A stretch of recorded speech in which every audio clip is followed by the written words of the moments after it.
څلورمه مسله دا معنی چې موږ ډېر ملګری د شکایت کوي چې موږ عبادت کوو خو موږ بل عبادت کې خوان نشته. دا څه مطلب؟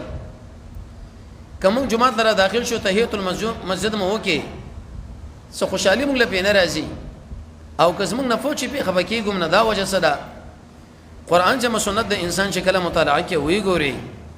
دغه د پاره ایولس امور ذکر کړی دی الله رسول یو خو مخلوق له سره شکایت مکوي. شیخ الاسلام ابن تیمیه فرمایي د دې مثال د څه دی لکه سړی او بو اخسته دی او بل سړی سره بده خوا کې روان دی او دا خبره کوي چې اے خلکو اے سړی اسما دا مشکل حل کا دا مشکل حل کا دا اسم حل نکی.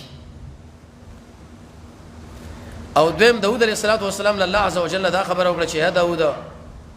کوم یو سړی د خپل خبره اسما په دې خبره باندې روچت کې دغه نتیجه بدای چې زبد د عبادت خوند او لذت ختم کړ. دا خوندونه د سلفونو زده کوي. قرطبی لیکلی په سلفو کې به سخت خاطره دا و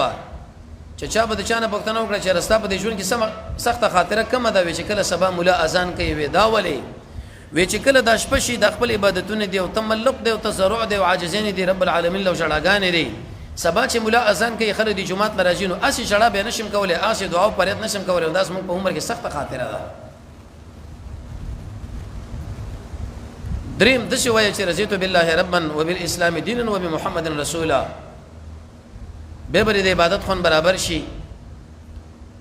څلورم امامنا وسیدنا محمد رسول الله صلی الله علیه وسلم هغه د ټول جهان نه غوړه وګړه.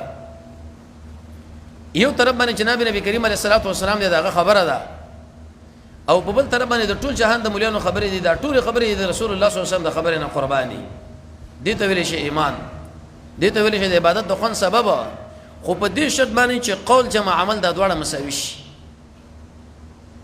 جمع شو دغه نه مساوي به کنه تجربه وزي. زمون ډیر ملګری هغه د شي وای چې مدینه ده او رسول الله می یادیږي او احادیث دي خو چې کله وخت د عمل لا شي به ارسله تیزان وباسي. بنزم حدیث کې راځي محمد رسول الله فرمایي صلی الله علیه وسلم چې انسان کله د پردیس نه نظر باندې کی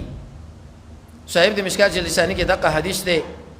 یو سړی په امتحان کې واقع شو پردیس نه سره مخامخ شو ته په دې وخت کې د خپل نظر بند کې دی به ډېری نتیجې خو یو نتیجه پکې دا چې الله عز وجل به سره عبادت لذت برابر کی. ابن قیم رحمه الله فرمای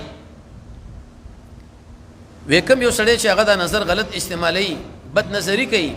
د په دې ځل کې تقریبا سل مرزونه پیدا کیږي. الجواب الکافی مستقل کتاب به دې خبره باندې ولي کلو خو لوی نقصان او لوی تبعی پکې دا چې د عبادت لذت به الله ته ختم کی. شپږم د حرام نه ځان ساتله وم په ځان کې اخلاص پیدا کول. اتم د سلور عقاید لري توحید د رب العالمین چې ټول اقسام د بندګۍ څنګه د الله پورې خاص دي.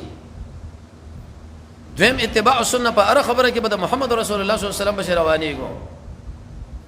دریم ایمان بالتقدیر او څلورم ایمان بالقیامه. نهم امام صاحب رحمه الله په سیر اعلام النبلاء کې د احمد ابن حرب نه واجب خبره نقل کړې ده وی چې کله د درې کارونه منګه وکړه الله عز وجل ما سره درې معاملې وکړي. یو د دې مخلوق رضا مې پرې خو د الله عز وجل اسما په دې شبه باندې حق جاری کې حق دا ډېر سخت خبره ده.